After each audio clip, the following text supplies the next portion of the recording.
Hello and welcome to Say Yes to You and Why You Don't, for women who are great at saying yes to others, not always as great at saying yes to themselves. I am Claudia Braun, mindset and lifestyle coach for women who are great at saying yes to others and not always great at saying yes to themselves. So today I want to talk about a situation that I am dealing with in my own life, and I thought, this so plays into my experience in coaching clients.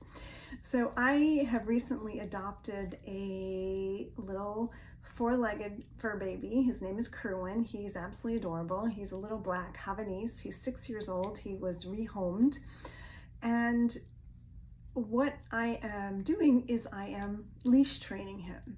So I have had a dog prior to that. He passed away in August, and when I got him, he was also 6 years old, and he pulled me extensively. And I thought, well, he's an older dog, so that's just how it is. But this time I thought, you know what? I don't think that's true, and I'm not enjoying this. It's not making my walks very fun. Either I want to not take him, or I want to,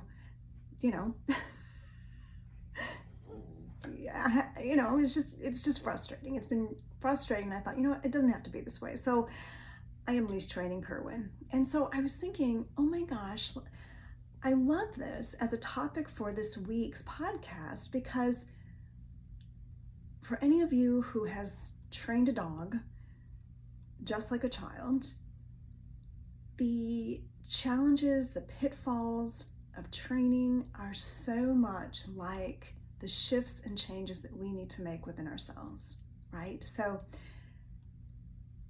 again, I always like to remind you in the beginning of the podcast, I have this strategies that I've put together for women, and if you haven't downloaded it, I invite you to do that now.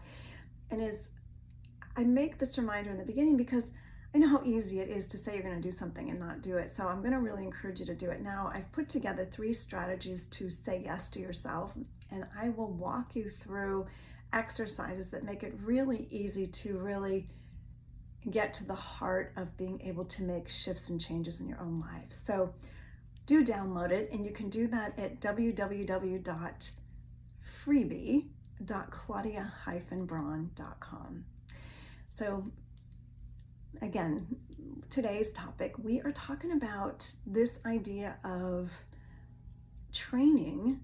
So the example I'm using really is my training Kerwin, my leash training Kerwin. Anybody who's done this knows that it doesn't happen right away, right? Initially, there's pushback. He doesn't really like it. He's used to having free rein. That's how he was raised. He chased rabbits. He chased squirrels.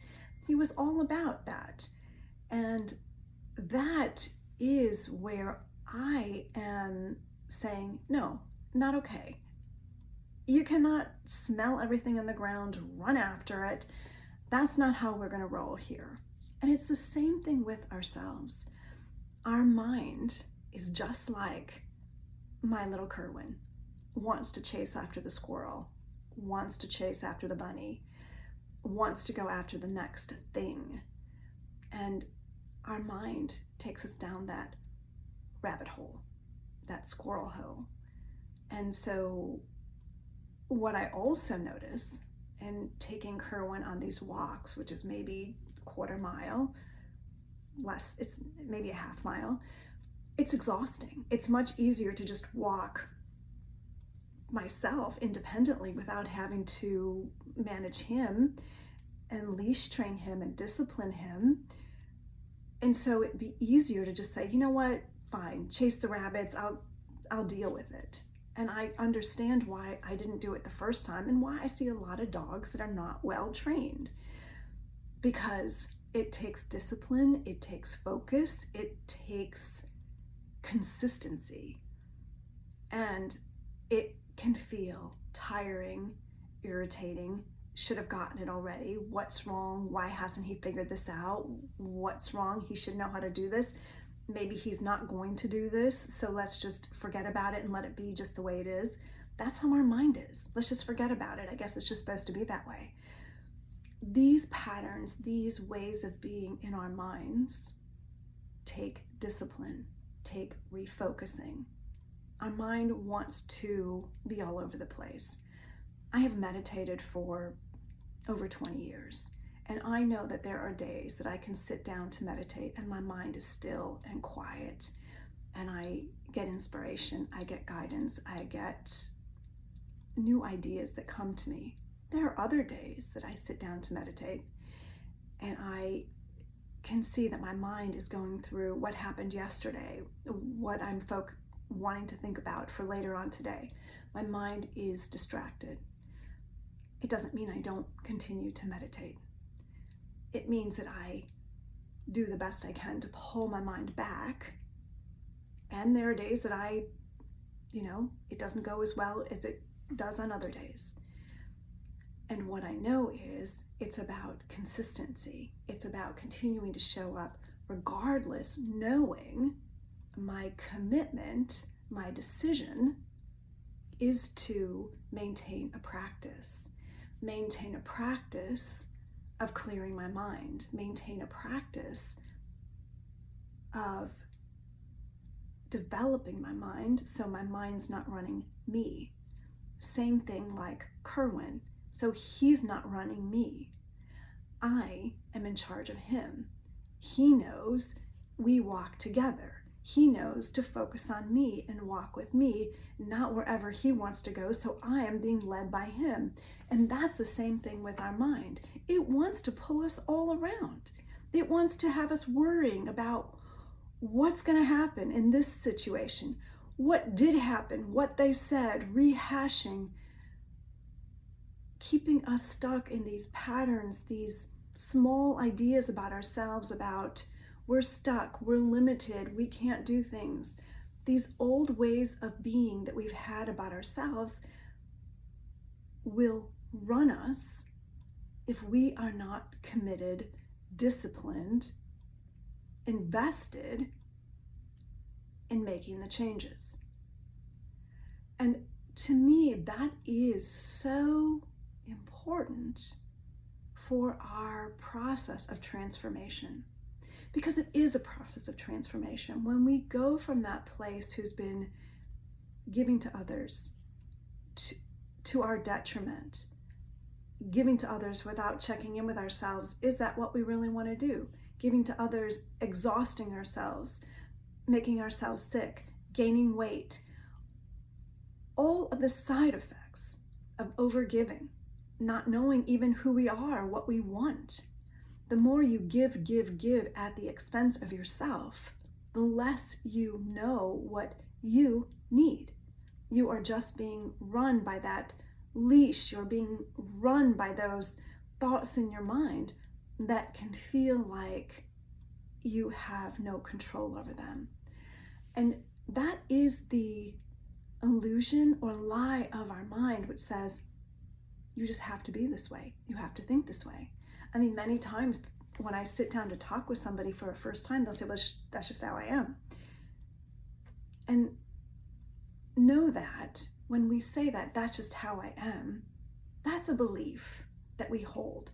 For years, I thought that I was somebody who was going to always be on a diet, was always going to be overweight. That's how I was. That's what I thought about myself. It's not until I changed that story till that no longer was true for me. I was a smoker for years. I started smoking when I was 16 years old, maybe younger. Committed smoker at 16 years old. And I would say that's just who I am. I like to smoke. I'm a smoker. I love the taste of cigarettes. I don't want to give it up. That's who I am. I was committed to being a smoker. I said, that's just who I am. That wasn't true. It was true for that time because I made it true. And the more I committed to, I'm a smoker, the more I committed to buying a pack of cigarettes, the more I committed to lighting up a cigarette, I made that true. And I will never forget the day that I'd quit for the third time because I decided, okay, maybe I should give up smoking because people say it's not good for you. Maybe I should give it up. Inside, though, I still saw myself as a smoker. But I thought, you know what? Maybe at this point in my life, I should start to reconsider this. I was in my 30s, and I thought, well, maybe I was getting healthy in other areas. My body was healthier. I was eating better. I was starting to make changes. I was losing weight. I was getting healthier, but I was still holding on to the cigarettes. And like I said, I had quit. It was the third time I'd quit. And then there I was. I thought, you know what? I'm going to buy a pack of cigarettes. And I was walking to the grocery store to buy a pack of cigarettes. And no mistake, I ran into a friend of mine. And she said, where are you going? I said, oh, I'm going over to the store and I'm going to buy a pack of cigarettes. But I quit, but I'm going to buy a pack of cigarettes. And what she said to me absolutely changed the trajectory of my smoking for the rest of my life. And she said, Claudia, you're just going to have to quit again. And I thought, oh my God, she's right. I'm just going to have to quit again. I turned around and went home. I did not buy that pack of cigarettes. That made me realize every time that I commit to do something, I'm committing to say, this is how I want to be. My going out and purchasing a pack of cigarettes made me realize at that time, I'm committing to say I'm a smoker. When I let go of that choice, did not go to the grocery store and buy the cigarettes, I made a decision towards my not being a smoker. And so I use this as an example of the power of our mind to change the trajectory of those choices that we want to make for ourselves. And it's all about making the decision. First, we make the decision, and then we need our actions to line up to support our decision. I made the decision that I want to leash train Kerwin.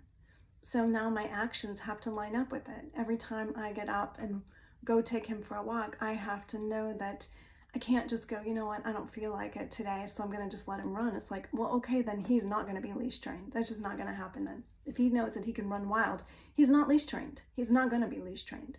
Same thing with our minds. We have to consistently make the decision. You know what? I'm committed to this way. I'm committed to shifting how I think. I'm committed to not letting my mind be run by my old ideas, by my old beliefs about myself. And just like leash training, just like quitting smoking, it is not a one and done. I always go back to the first podcast, which is awareness is the beginning to change. You have to be aware of what you're doing before you can make change. Having the awareness that you don't take care of yourself. You put other people ahead of you. You are willing to say yes to them before you're willing to say yes to yourself. You need to make that notice. You need to acknowledge in your life, oh my gosh, I am that person that does that. I do that. And here are the consequences of my doing that. And really, I would say, take advantage of that download that I have, because it helps you walk through this.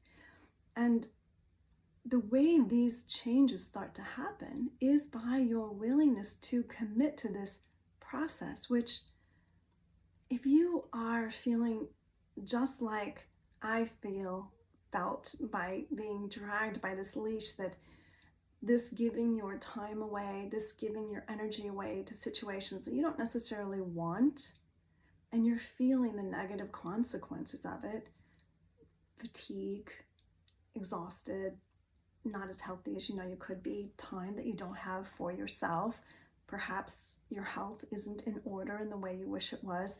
Maybe you don't have any creative energy, you don't have any desire to do anything else because you're so worn out by all of the different things that you're giving your time to, so it feels exhausting to you.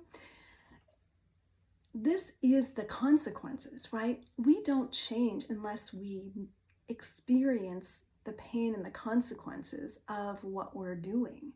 When we experience the pain and the consequences of what we're doing, we're willing to make the changes and we're willing to invest the time necessary, because think about it. Look at all of the time and the energy that you're giving to these things outside yourself.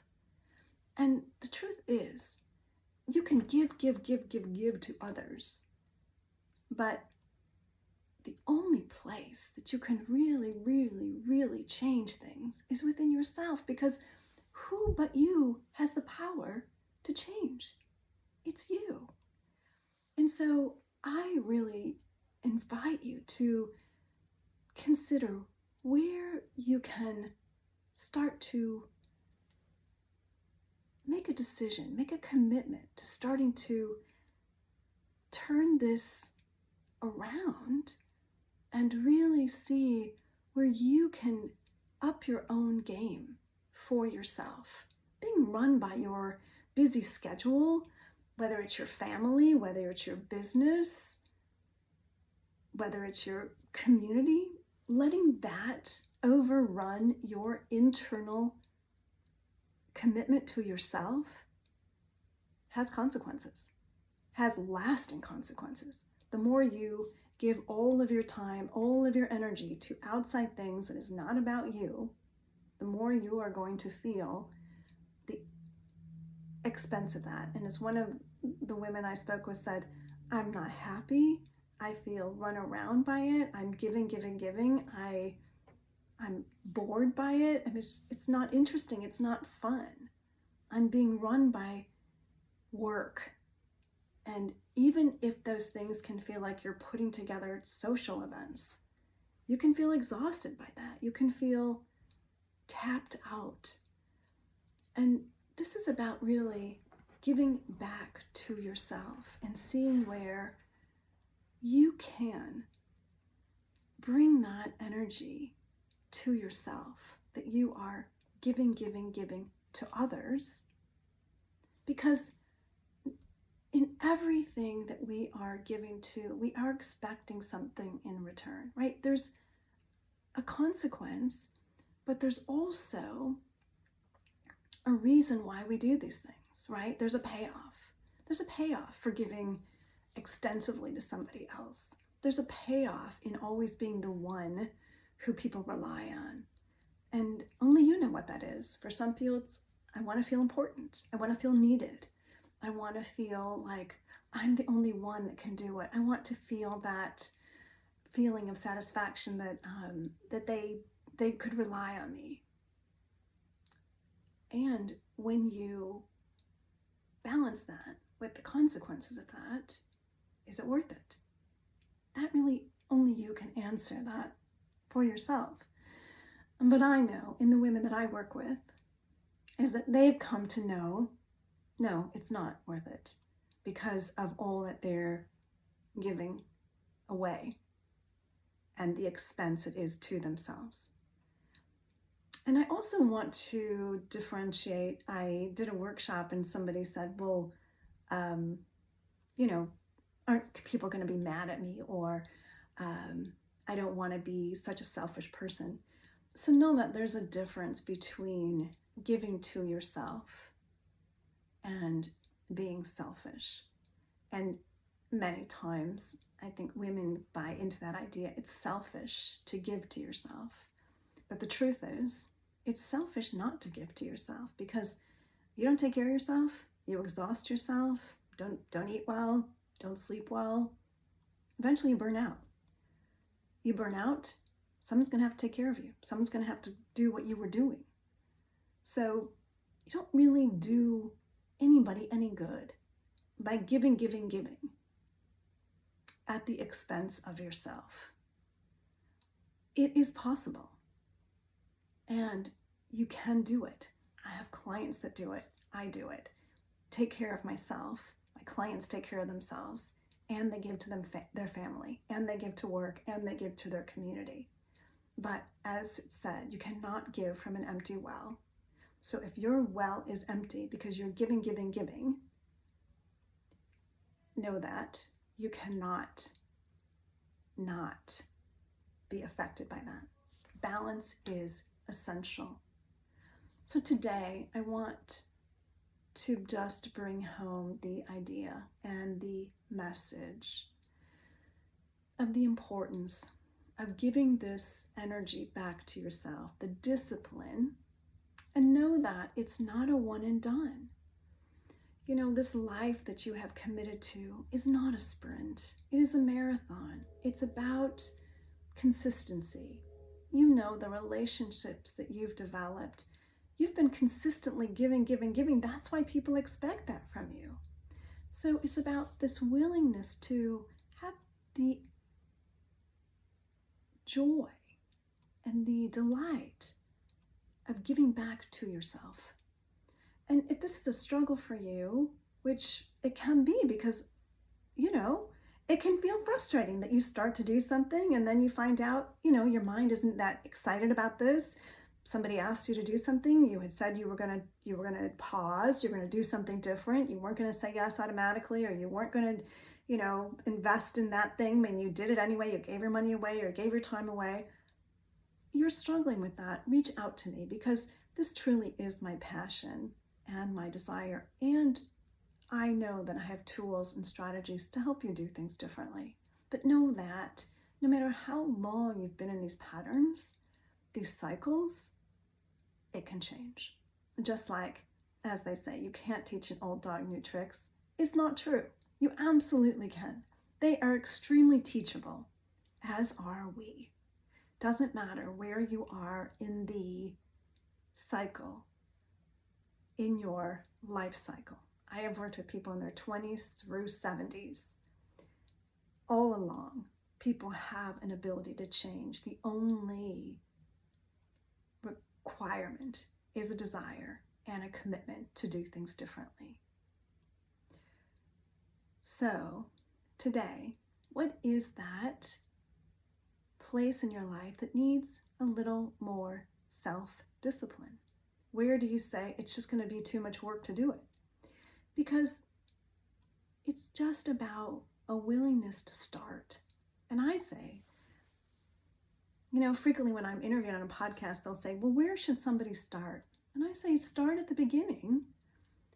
The beginning is have the awareness. What are you doing? What's going on? What are the consequences? Where are you not giving yourself permission to invest time, energy, or discipline into yourself? And where's the area that you most need it? Is it in your work life? Is that draining your energy? Is it in your home life? Is that draining your energy? Is it in your well-being? Is that draining your energy? Things you're not giving yourself permission to take care of. One of my clients is focusing on her kitchen. She's like, it's just so chaotic. Every time I walked in there, I didn't want to do anything. So what is the area of your life? Start with one. They might all feel like they're chaotic at this point. That's okay. Pick one. Become aware of it. Download my 3 strategies. Bring more awareness. Bring more clarity. We do not make shifts and changes without awareness, clarity. It takes clarity of mind to be able to create shifts and changes. And that's why I love the process that I take my clients through, because it helps them open up their internal space so they have a greater ability to see things differently. We stay in the same mindset, we create the same thing. Shifting our mindset, making our mind available, more open to new ideas, allows us to see things so we can change them. When I was adopting my dog last time, Jason, my mind was that he's 6 years old. He's not good on a leash. He pulls. I can take him to the beach. He runs. It's fine. That was my mindset. Nothing was going to change. So that was my experience. Here, I'm like, absolutely, that is not the way it's going to be. 10 years later, I'm in a different place, different belief, mindset. Shifting changes, different steps need to be put in place. Same thing with you. Where are you in a different place that what was okay, maybe even yesterday was okay, today's not okay? And that's the thing. We can be new to ourselves anytime we decide. And that's what I love about coaching, is that we bring ourselves to the experience and we open up to the change. So I really look forward to your comments. Please leave a comment, Let me know how this resonates with you. Let me know what your takeaways are. I'd love to hear from you. And if you're not currently subscribing, please subscribe and please share my podcast. So again, I'm Claudia Braun, mindset and lifestyle coach for women. Great at saying yes to others, not always so great at saying yes to themselves. Thank you for joining me today. And again, if you haven't downloaded the 3 strategies to own your yes and your no, you can get that at www.freebie.claudia-braun.com. Have a great week. I will look forward to seeing you next week, and I hope to see you at the podcast then. Bye.